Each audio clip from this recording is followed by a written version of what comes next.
Welcome to the Nam Hai. I'm Reda Amalou. I'm based in Paris at the architectural firm AW2. We designed the resort that you're visiting today. In its first year of operation, the Nam Hai won worldwide acclaim for a grand suite of magazines. The one I'm most proud of was conferred by Travel and Leisure magazine, which hailed the Nam Hai as the best resort in the world in its annual design competition. Some of you have come a very long way to visit the Nam Hai. That's why we've been moved to create a walking tour of the Nam Hai as a way to answer a few questions and open a few doors into the culture of this country. It's my belief that history and time are an especially fertile breeding ground for contemporary and future architecture. In the following tour, I'm going to focus in two distinct areas, in the villas themselves and along the main axis of the resort. I am also going to take you to an original temple structure that we've preserved on the grounds of the Nam Hai. Before we get underway, let me call your attention to the resort's emblem, the lanterns of Hoi An. If you've been to our restaurant, you've seen an interpretation of these lanterns in the exquisite glass orbs. And if you've been to Hoi An, you've seen a profusion of lanterns hung from the old town's shop houses. Hoi An is famous for its lanterns. Lanterns factor significantly into the aesthetics of Asia, and so we have adopted this motif as the emblem of the resort. And now, let us begin the tour. The entire design of this resort is rooted in the Vietnamese house. The villas at the Nam Hai are a reinterpretation of an archetype that is found in central Vietnam. To the Vietnamese, these houses are known as Nha Rong or Nha Vuon. Nha Rong literally translates as house panels or house of panels, and Nha Vuon translates as house garden or garden house. For the purposes of this introduction, let's refer to the structure as a garden house.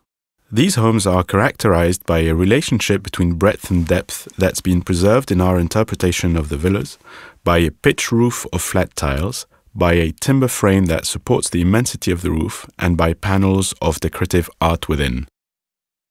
In Toi Tien Huế province alone, a French NGO has identified hundreds of these traditional homes, but they're vanishing fast, undone by time and weather and by the prerogatives of families who yearn for brighter, cleaner, open spaces for their families. Now, let me ask you to go outside the villa and stand several meters away from the side of the villa. In the garden house, the longest side of the house is typically the front facade. In nearly every case, the front of the house is characterized by a suite of doors. That's not the case in our interpretation. The front of our villa is the narrow seaside facade. In fact, we have reoriented the spatial arrangement of the traditional house by 90 degrees. If you were standing in an original garden house, you would be standing among several colonnades. Traditionally, these columns were made of gos lim, also known as ironwood. The columns were necessary to support multiple layers of roof tiles. That necessity created a great deal of structural intrusion into living space. In our interpretation, we've employed modern engineering to handle the weight of the roof, but preserved some of the columns in homage to that defining element of the interior space. Now, let me draw your attention to the platform bed of the villa. After the ancestor altar, the platform bed, or fan, is the most prominent furnishing in the Vietnamese home. Far more utilitarian than beds in the West, the platform bed is multi-purpose and not nearly as sacrosanct as sleeping spaces in the West. Culturally, Vietnamese people prize community over the individual. Privacy is not nearly as hallowed, so there is no discord in a furnishing that serves as a foundation for a card game, a meal of rice and fish, some work on the maintenance of a conical hat, and sleep. At bedtime, the Vietnamese typically roll a thin straw mat onto the wooden platform and voila, sleeping accommodation. At the Nam Hai, we abandoned the austerity of the traditional bed, but retained the multipurpose functionality of the fan and the centrality of its location in the home. On the Nam Hai's platform bed, like the Vietnamese fan, there is opportunity to sleep, to work at a desk, to lounge with family, and even, here's the novel twist, take a bath. I'd like now to return to the timber frame of the traditional house. Beneath the highest pitch of the garden house, homeowners frequently hung a dropped ceiling as a way to provide definition and decor to an otherwise vast space. We've retained the dropped ceiling above the platform bed, and we've reimagined the panels, the rong, that very distinctive decorative element, in a wooden grille that defines the lower roofline. At the entrance to most garden homes, there is no direct route from the edge of private property to the main door of the house. Instead, the bin phuong, or screen, diverts the ability of anyone or anything to move directly in a straight line. I understand this impulse to screen the home in a variety of ways. First, the screen serves as a distraction to malevolent spirits carried on the wind. But I also understand the indirect route necessitated by the bin phuong as emblematic of a certain indirection that's prevalent in Vietnamese culture. Unlike many in the West, the Vietnamese don't laud the straight-on direct approach. They prefer a subtle, less direct approach. How does this element of Vietnamese architecture play at the Nam Hai? If you're staying in one of the pool villas, you know already because you must walk around a bin phuong whenever you approach the villa from the rear entrance. I'd like you to now proceed to the reception pavilion, where I'll lead you on a walking tour of the resort's main axis. Please press the pause button on your iPod. Let me begin this walking tour with a brief introduction to Vietnamese architecture. According to the renowned Vietnamese historian Nguyen Van Huyen, the Vietnamese understand architecture as the highest achievement of their art. But for the Vietnamese, architecture is so much more than structure. It is a melding of structure and landscape and less easily definable constituents that the wider world know as feng shui, and the Vietnamese call phong thủy. Literally, phong thủy translates as wind-water. As we begin this part of the tour, I'd like to position you on the seaside of the reception hall, looking out over the main axis of the resort, over the reflecting pool, the upper pool, the lap pool and main pool, all the way out to sea. Let's turn now to the right and the next stop on the tour. The long suite of doors that front the breadth of the boutique and boardroom are distinctly Vietnamese. Moving towards the sea along the right side of the axis, let me draw your attention to the roof of the open lounge to the right.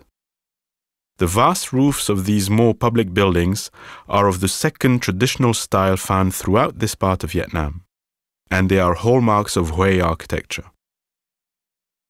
The tiles that you find on the roofs of most traditional structures in Vietnam fall into one of two categories: pan tiles, whose interlocking S-shaped sections reference the yin and the yang, and flat tiles that achieve such density of configuration that the Vietnamese often liken the layers to the scales of a fish. Moving on, I'll ask you to stop at the uppermost swimming pool and have a look at the big-bellied jars set on their own stages. As everyone knows, rice is an integral part of Asian culture, as much part of Vietnamese culture as any other, perhaps more so. When you eat in Vietnam, you ăn com, or eat rice, even if you're not actually going to eat rice. The jars before you here are used for rice and water as well. Typically, the big jars are used for water and the smaller, same-shaped jars are used for rice. Though our jars have handles, the traditional ones do not. When the Vietnamese carry these, they embrace them. That speaks to the culture's relationships to its staple. Culturally, there's been a love affair between the Vietnamese and this crop for thousands of years. At this point, I won't ask you to continue your descent to the main pool, but do look at the ranks of palms. The symmetry is naturally appealing, but this too has precedent in the garden house, many of which are set off by a line of areca palms. The straightness of a tree trunk is an emblem to the integrity of a home's occupant, the symbol of a gentleman. Like so many elements at large in the Nam Hai, we've sought multiple levels of reference to tradition as we designed the resort. I would also point out to you the wonderful frangipani trees around the main pool. The Nguyen emperors were particularly fond of this tree. The lovely flowers tempt pickers, but mindful Vietnamese, for whom the flowering boughs of beautiful trees are often fair game, avoid picking these blooms. Why? According to a local custom, a ghost may follow that lovely flower home with you, and nobody wants that. If you cross now to the opposite side of the axis, toward the restaurant, I want to mention one other inspiration. Note the sheer-faced walls that border the steps. You may recall these walls from the epic French film about the colonial era, Indochine, when Catherine Deneuve and her adopted Vietnamese daughter are sitting in a lakeside pavilion. They are actually sitting on the grounds of Tu Duc's tomb, one of the most magisterial and inspiring works of architecture in all Vietnam. At Tu Duc's tomb, indeed through Hui's imperial city and the vestige of royal palaces in Hanoi, you'll note the width of the stairways. At the Nam Hai, that same expansively wide stairway is a hallmark of our central axis. Before we leave the main axis of the resort, let me draw your attention to another design element that's central to Vietnamese tradition. In fact, after the resort's trademark lantern, the ubiquitous candle holders rank as the most assertive decorative element. Look for these marble candle holders in the gallery of the library building and within your villas as well. If you're standing back at the reception pavilion, you've come to the conclusion of our tour along the resort's main axis. I'd like to steer you in one more direction to conclude this tour of the Nam Hai and Vietnamese culture.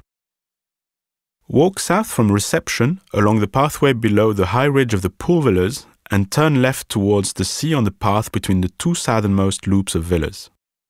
About 50 meters down this path is the Tan Huang Temple. This temple sits on its original footprint, though the temple was completely rebuilt when the villas were built. Every village in Vietnam maintains a temple for their tutelary gods. It's important to understand that this temple is not derived from Buddhist beliefs or even Confucian traditions. Fishermen who put out to sea nearby worshipped at this temple, praying to locally esteemed gods for safe passage and safe return. Though the Nam Hai now occupies this site, locals still make pilgrimages to this site at Tet and on other festival days of the lunar calendar. It's in the resort's best interest to keep this temple, says one local who now works at the resort. He says, and I quote, "The reason we keep the temple is because we want to keep the ghosts in the temple, not in the villa." This concludes this design tour of the Nam Hai. I hope you'll enjoy a rich stay for the journey.